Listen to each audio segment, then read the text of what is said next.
எனக்கு ஹார்ட் அட்டாக்கே வர மாட்டேங்குதுன்னு ஃபீல் பண்ணீங்கன்னா இந்த 4 ஃபுட்ஸை சாப்பிடுங்க, ஈஸியா எடுத்துட்டு வந்துடலாம். ஃபர்ஸ்ட் பஜ்ஜி சமோசா. ஆபீஸ் முடிச்சுட்டு 2 நாள் யூஸ் பண்ண எண்ணெயில தலன்னு பொரிச்சு எடுக்கிற இந்த பஜ்ஜி சமோசால நிறைய நியூட்ரிஷனல் பெனிஃபிட்ஸ் இருக்கு. லைக் எல்டிஎல் பேட் கொலஸ்ட்ரால், மைதா கொடுக்கிற இன்சுலின் ஸ்பைக், பொட்டேட்டோல இருக்கிற சுகர் ஹார்ட்ல பிளாக் கிரியேட் பண்ண ரொம்ப நல்லா ஹெல்ப் பண்ணும். Second 2 minutes Maggi.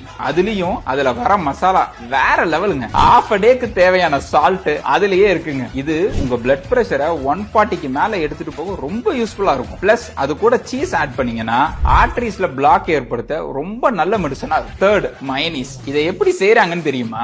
1 லிட்டர் எண்ணெயில 2 எக் போட்டு கார்லிக் மிக்ஸ் பண்ணா மைனஸ் ரெடி. இப்ப பாத்தீங்கன்னா 1 டேபிள் ஸ்பூன்ல 10 கிராம்ஸ் ஃபேட் இருக்கு. சோ இது கூட நீங்க எடுக்கிற ஃபுட்ஸ் எல்லாமே லாங் டேர்ம்ல ஆர்டரிஸை டேமேஜ் பண்ணி பிளாக் growthக்கு ரொம்ப ஹெல்ப் பண்ணும். லாஸ்டா இந்த பீஸா பர்கர் வாங்கும்போது கோ ஃபார் காம்போஸ். அதுவும் இந்த cheese burst, coke with french fries எல்லாம் நல்ல ஆப்ஷன்ஸ்ங்க. அப்பதான் நான் மேல சொன்ன எல்லாத்தையும் ஒரே டைம்ல உங்களால எக்ஸ்பீரியன்ஸ் பண்ண முடியும். அவ்வளவுதாங்க மேட்டர். ஹார்ட் அட்டாக்கை ஈஸியா எடுத்து வந்துடலாம். அண்ட் இதை அச்சீவ் பண்றதுக்கு இதையெல்லாம் தீயா சாப்பிடுற ஒரு ஃப்ரெண்டுக்கு இதை ஷேர் பண்ணுங்க.